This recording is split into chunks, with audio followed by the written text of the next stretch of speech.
Você que já fez um óculos ou uma lente de contato e acha que sua visão podia estar melhor, saiba que esse vídeo é para você. Muitas patologias oftalmológicas, elas se iniciam com uma perda de visão com um óculos, porém, com a progressão, ela pode ser uma doença. Então, apenas numa consulta oftalmológica com um oftalmologista, não consultinha de ótica, tá? Você vai conseguir fazer um diagnóstico adequado do seu caso. Tendo o tratamento inicial, que a gente fala, a prevenção é o melhor negócio, você vai ter melhor resultado, uma melhor visão para a vida toda. Você sabe o que é um transplante de córnea?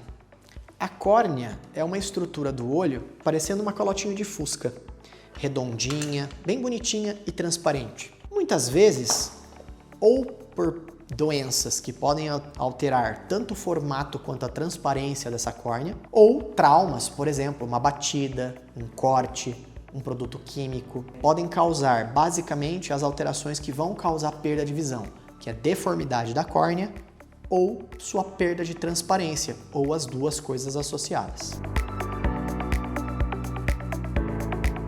Quando que a gente vai fazer o transplante de córnea? Depende da visão, da queixa do paciente. O que nós consideramos uma visão normal? Visões acima de 50% de visão são visões consideradas normais. Claro que quanto mais perto de 100, melhor. E abaixo disso a gente considera como visão subnormal. E abaixo de 10% a gente considera como cegueira legal, porque 10% de visão é uma visão muito ruim. Então, nesses casos que eu tenho uma perda de visão causada pela córnea, que a visão esteja comprometida em mais de 50% da visão, é nesse caso que ele vai demandar um transplante de córnea. Existem algumas indicações da cirurgia. Tem alguns pacientes que eu vou demorar mais para transplantar, tem outros que eu vou demorar menos para transplantar, ou seja, eu vou esperar mais dependendo do tipo de patologia que ele tem, e dependendo do tipo de patologia que ele tem, eu prefiro não esperar, é o contrário, é pior. Como o transplante é uma cirurgia muito boa, em mais de 90% das vezes dá certo, mas tem 10% que não dá, existem alguns senões do transplante, obviamente eu prefiro não fazê-lo, se eu posso não fazê-lo. A depender do quadro do paciente, se eu sei que aquilo vai piorar cada vez mais e pode comprometer o meu resultado cirúrgico, eu não vou esperar, a gente já indica logo. Os perfis mais comuns dos transplantes de córnea no Brasil hoje são jovens, pelo ceratocone, que é uma doença que altera, na maioria das vezes, o formato da córnea e, em casos muito avançados, além do formato, a transparência. E nos idosos, a depender do tipo de cirurgia que ele possa ter feito dentro do seu olho, ou algum trauma durante a vida, ou mesmo algumas degenerações que a gente envelhece e aparecem alterações no nosso corpo, aí eu vou também transplantar esse paciente quando ele tiver perda de visão. O melhor é que se eu consigo evitar o transplante de córnea. Então, no caso dos jovens do ceratocone, o transplante de córnea, infelizmente, é a maior causa de transplante de córnea no Brasil. Por quê? Porque as pessoas têm dificuldade de acesso. Quando o jovem consegue chegar no especialista, ele já está avançado e eu tenho poucas ferramentas que não sejam o transplante para resolver esse problema.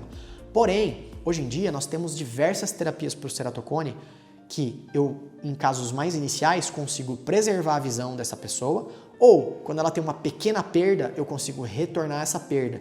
Então a gente tem o crosslinking, que é um procedimento para estabilização do ceratocone, então quando a visão está boa e a córnea não está deformada, e eu tenho o anel intracorneano, que é como se fosse um martelinho de ouro para tirar um pouco da deformidade da córnea e melhorar a visão. Às vezes faz um, às vezes faz outro, às vezes faz os dois associados. Então eles têm melhores resultados, duram para a vida inteira, são reversíveis caso, dependendo do tipo de cirurgia, dá pra gente reverter o processo.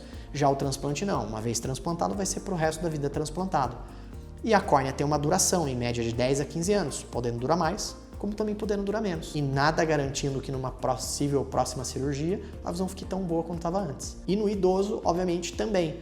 Dependendo da patologia que a pessoa tem, é muito melhor eu evitar que ela tenha a possibilidade de um transplante do que ela precisar de um transplante de córnea. No Brasil, o mais comum é cirurgias de catarata, principalmente feitas quando a pessoa fica muito idosa, por, às vezes, médicos mais inexperientes que usam técnicas diferentes. Então, hoje, a gente tem uma cirurgia muito precisa, segura, rápida e indolor, que é a cirurgia da catarata.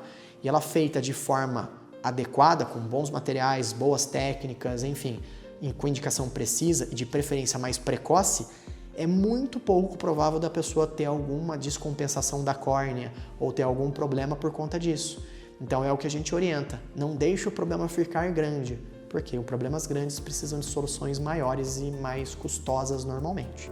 Eu quero compartilhar com vocês um caso bem interessante, aqui do hospital inclusive. Logo que eu cheguei, mais ou menos uns 2 anos depois que eu estava aqui, a gente resolveu abrir residência de oftalmologia, ou seja, ensinar médicos gerais a se tornarem oftalmologistas. E uma dessas pacientes, ela só tinha um olho bom, ela nasceu com uma alteração congênita, ela fez um transplante de córnea quando ela era bebê, e ela já tinha quase 30 anos e nunca mais ninguém quis mexer no olho dela, porque era um olho difícil, tinha muitos problemas. Mas, como toda pessoa que é competitiva e sempre busca o melhor, eu falei, não, eu vou mexer nesse olho. E a gente fez o transplante, foi uma cirurgia bem difícil, mas graças a Deus, Deus é meu guia, então a gente teve um bom resultado cirúrgico.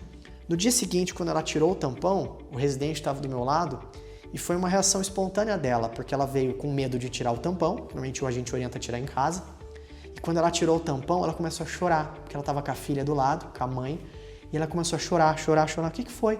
Eu tô vendo minha filha, eu tô vendo minha mãe, eu consigo ver as coisas agora.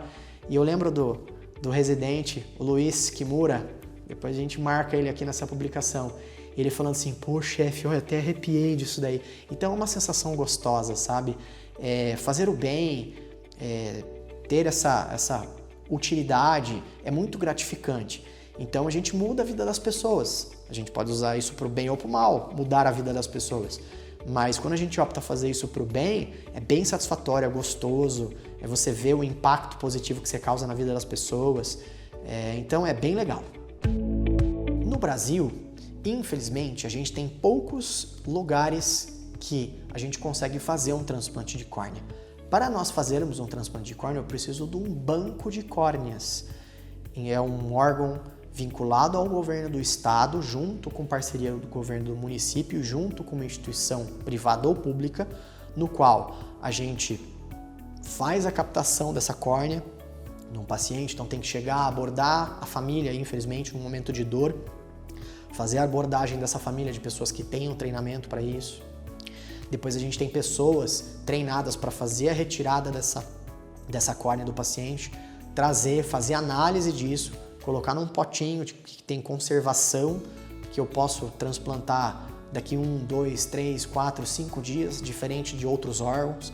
Então, o Cascavel, há 20 anos, tendo um banco de olhos, isso é uma mudança de paradigma muito grande. Traz previsibilidade para o processo, ajuda uma população enorme. Nós aqui exportamos a maioria das córneas, ou seja, a gente é um banco de córnea muito efetivo. Nós fazemos muitos transplantes, mas de acordo com a população, Curitiba é onde faz mais transplantes, então a gente exporta muita córnea para lá. E infelizmente são poucos os lugares. No Paraná só temos Cascavel, Londrina e Curitiba.